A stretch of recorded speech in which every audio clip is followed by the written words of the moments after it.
Hi there, my name's Simon Morse and I'm the author and illustrator of the children's book series The Adventures of Rocket Kid. Quite often I'm asked how do I create an illustration for my children's books. So in this video I'm going to start to demonstrate that process, and it's going to be the first part of 3 videos showing you how I would illustrate a page for one of my children's books. So in this first video we are going to be looking at how I design the page, how I come up with the sketches for that page, and how I plan what is going to be on that page from the moment where I get the words for the story. So the next thing we're going to look at is the words of the story that I'd written by this point, which I'm going to illustrate. So I'll just read this to you now. After dodging some flying comets and racing past a shooting star, he saw a bright orange planet that didn't seem too far. He thought, wow, that looks great. I think I'll land down there. What a funny planet. It's the same colour as my hair. So this is the story that we're going to be working with. This is the part of the story. This is a sort of a double page spread. So I need to plan this page and work out what is going to go on there. So anyone with a creative mind, as soon as they see this or hear this story, they start to think of some ideas about what they're seeing in their head when they're reading this story. And any illustrator or creative person will probably come up with quite a lot of ideas quite quickly about what they see in their head when they hear this part of the story. So the first part of the process really is just to try and get those ideas down on a piece of paper, because the first idea that comes into your head might not be the best one. So the next stage in the process is to start thinking about creating some thumbnails. So what I mean by thumbnails are just some really small little pictures. These are only going to be a couple of inches wide each. And I'd usually probably make about 12 of these, and I give myself no longer than a minute on each one. So when I'm doing this, all I'm trying to do is get those ideas that are flying through my head quickly down on a piece of paper. I'm not detailing them or anything. I'm not spending any time making sure they look really nice, as you can tell looking at the picture. But what I do here is I literally just get them down on the piece of paper so I can look at them and I can assess them all individually. And then I can start to think about, okay, which one's my favourite, why is it my favourite, which one's going to work best with this section of the story. So I get these down just using a real simple piece of paper, big scrappy piece of paper, and a HB pencil. And as you can see, I do them really roughly. I spend very little time making these look pretty, because no one's going to see them unless you end up making a video about how you do your pictures, in which case you guys see them. And I have spared showing you my 8 very ugly other sketches that I made when preparing this page. But when I've decided on the one I'm going to choose for my page, when I've sort of assessed all the different pictures I've just done, I select one basically, which is going to be the one I choose to base my page on. So as you can see, I've chosen one of those thumbnails, and I've kind of done a refined version of it. Now this is still nothing special. This is still only a 2-minute, 3-minute sketch. And this is just a slightly larger version of the thumbnail you saw a minute ago, but I've redone it. I've moved a couple of things around to try and make the page work that little bit better so I can get a little bit more from it, and just so it gives me space to think about where I'm going to put my text. How is the person going to look at this page? Where's their eye going to flow around the page? Now this page, there's kind of a smoke trail that you'll see develop as we go through.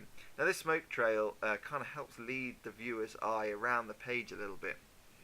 And by doing that, it means that as the parent or whoever's reading the story to the child is reading the story, the kid's eyes are going to be flowing around the page, hopefully taking in all the little bits of detail and all these sort of different ideas I've tried to get down on the piece of paper. So this is my super fast, very quick thumbnail. Again, a couple of minutes, and that's all I'll spend doing that one. So the next thing I need to do is I need to start to think about what the final pitch is going to look like. And the first thing I'll work on for sort of the next step is the character, mainly because I like doing the characters most of all, but secondly because it is sort of the focal part. This is going to be the bit where people's eyes are going to settle. This is going to be picking up the main chunks of the story. So I start off by drawing the main shapes of the character. Now I go to primary schools pretty often, and I demonstrate how to create illustrations, and I give them some activities to do. So any of the schools that I've been to will know this process very, very well as I make them do it, and hopefully they will be able to tell you how much easier it makes drawing the pictures. So when I'm drawing a picture of Rocket Kid, I break his body into sort of some very specific parts. So you can see his head's a bit like a rugby ball on the side. He's got sort of a big egg-shaped tummy, some real basic shapes for arms and legs, circles for hands and feet, and I put like a bowl on his head for the colander. So these shapes I draw very, very quickly, very, very lightly on a piece of paper. I just scribble them down because these are the basic body shapes which can basically lay out the format and the pose for Rocket Kid. And I kind of have him with this arms out kind of pose, almost keeping his balance as he's coming into land. So when I've got this basic shapes down, I'm quite happy with that and the pose looks quite good. Then I can start to add some detail. So I usually work on the top down, from the top down when I'm adding detail with a pencil, mainly because if you work from the bottom up or from the middle, I quite often will smudge all the pencil with my hand as I'm sort of going over it. So I'll start at the top and work my way down. Now, sometimes I have to tweak my base shape a little bit for the head, because his head's kind of leaning down, so it's a bit of a different angle to the usual sort of angle I draw of him, because usually his face would be looking at the screen. So I may have to tweak some of the shapes just to sort of allow for the pose and the way he's looking. But it's just a basic case of slowly adding all the different parts of his body on the picture. So as you can see here, I've just added a few more further details. I've started to add Teddy. I've kind of, because he's sort of landing, there's going to be a bit of a updraft probably from his rocket from the planet. So I've kind of made his shirt look like it's flapping out a little bit, and Teddy's legs are sort of whipping around in the air a little bit. And that's just to make it look like there's some sort of turbulence and sort of air flying around as this rocket pack's going off. And then the last step is just to finish off the details, add the rocket pack on his back, and start to really make it look like a finished sketch, very rough mind you, but a finished sketch of Rocket Kid. Now I could spend ages, and I sometimes get a bit tempted to do this, refining this sort of sketch, but the truth is that that would be not a good idea, because no one's going to see any of this. So I'm just sketching to get the pictures done at this point.